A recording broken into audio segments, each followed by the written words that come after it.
అందరూ ఏకమయ్యి వచ్చి ఏం చేయాలా అని ఒక నిర్దిష్టమైన దీంతో కాకుండా ఇట్లాగా మేము మూసుకుంటున్నాము థియేటర్లో, ఇప్పుడు మీరు మాతో సంభాషణకి రండి, అది నాకు నచ్చక నేను వెళ్ళలేదు, అందరికీ వెళ్ళొద్దు అని చెప్పాను. మీరు దయచేసి, నేను మీకు కొన్ని ప్రశ్నలు ఉంటాయి, మీరు ప్రశ్నలు అడగొచ్చు. కేవలం మనం ఈ సమస్య ఇవాళ మాట్లాడుకున్న దానికి పరిమితం చేయకపోతే జనరల్గా ఏమవుతుందంటే మీరు ఏదో అడుగుతారు, నేను ఏదో చెప్తాను, అది హెడ్డింగ్లోకి వెళ్ళిపోతుంది. అలా కాకుండా ఇవాళ హెడ్డింగ్ 1500 థియేటర్లు ఉంటే నా దగ్గర 15 మాత్రమే ఉన్నాయి, ఆ నలుగురిలో నేను లేను.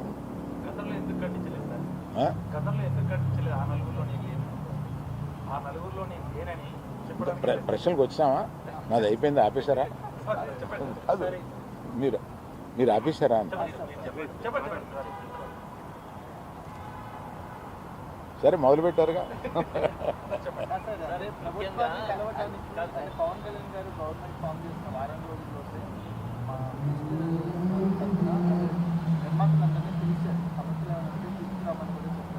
అయినప్పటికీ ఇంత టైం పట్టింది, మళ్ళీ మనం వెళ్ళి వాళ్ళని కలవటానికి కూడా ఇంత టైం పట్టింది. సంఘటితంగా ఈ కలవడానికి టైం పట్టింది, యూజువల్గా వెళ్తున్నారు. దీన్ని ఎలా చూస్తాం? ఛాంబర్ ముందుకు రావాలండి. నేను ఛాంబర్లో ఏ పొజిషన్ తీసుకోను. నేను ఎప్పుడన్నా ముఖ్యమైన సంఘటనలు ఇలాంటివి ఎప్పుడన్నా ఉన్నప్పుడు వాళ్ళు పిలుస్తూ ఉంటారు, నేను వెళ్ళి పెద్దగా నేను చెప్పాల్సింది చెప్పేసి వచ్చేస్తూ ఉంటాను. నేను రెగ్యులర్గా జరిగే ఛాంబర్ మీటింగ్స్కి అది వెళ్ళను. నిన్న అంటే కావాలని, నిన్న పిలిచారండి. నాకు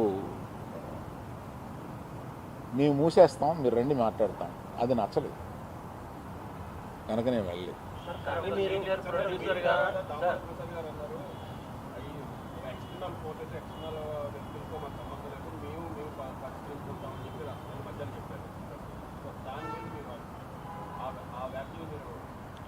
అంటే మాలో మేము పరిష్కరించుకుంటాం అన్నది ఏంటంటే, నిర్మాత, డిస్ట్రిబ్యూటరు, ఎగ్జిబిటరు మధ్యలో సమస్యలు ఉంటే మేము పరిష్కరించుకుంటాము అని ఉంటారు అని అనుకుంటున్నాను.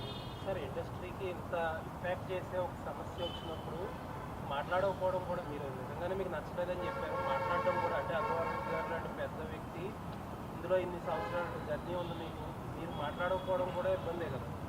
అవునండి, అందుకని మీరు చెప్పాల్సింది కదా. అవునండి, ఒక్క ఎగ్జిబిటర్స్ చెప్పకుండా టోటల్గా ఆంధ్రప్రదేశ్ చెబుదామని తెలంగాణకి చెబుదామని వచ్చాను ఇక్కడికి. అంటే ఈ సమస్య అయిపోయాక వచ్చారు? లేదు, అవలా. పవన్ గారు రిటర్న్ గిఫ్ట్ అని చెప్పారు, దానిపైన మీరు అభిప్రాయం?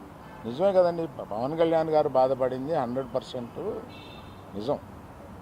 ఆయన సినిమా వస్తుంటే మేము థియేటర్ మూసేస్తాం అని అంటే ఆయన బెదిరిస్తున్నారా ఏంటి? అంటే వాళ్ళు చెప్పడం ఏంటంటే, మేము ఎక్కడ కూడా అఫీషియల్గా థియేటర్స్ని మేము మూసేస్తున్నామని ఎవరు అఫీషియల్ నోట్ రిలీజ్ చేయలేదు. ఇది కేవలం ప్రచారం జరిగింది, దీనికే విచారణలో అని వాళ్ళు చెప్పడం జరుగుతుందని కూడా అన్నారు.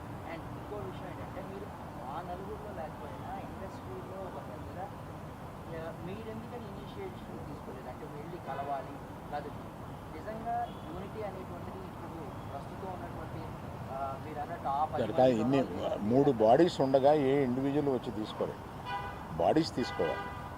నేను కూడా వీటిలో యాక్టివ్గా లేను, కానీ నా సపోర్ట్ ఎక్కువ నాకు ఉంటుంది. ఏదైనా సమస్య వచ్చినప్పుడు నేను వెళ్తూ ఉంటాను, సపోర్టు నన్ను అడుగుతూ ఉంటారు. నా అభిప్రాయం వాళ్ళు నన్ను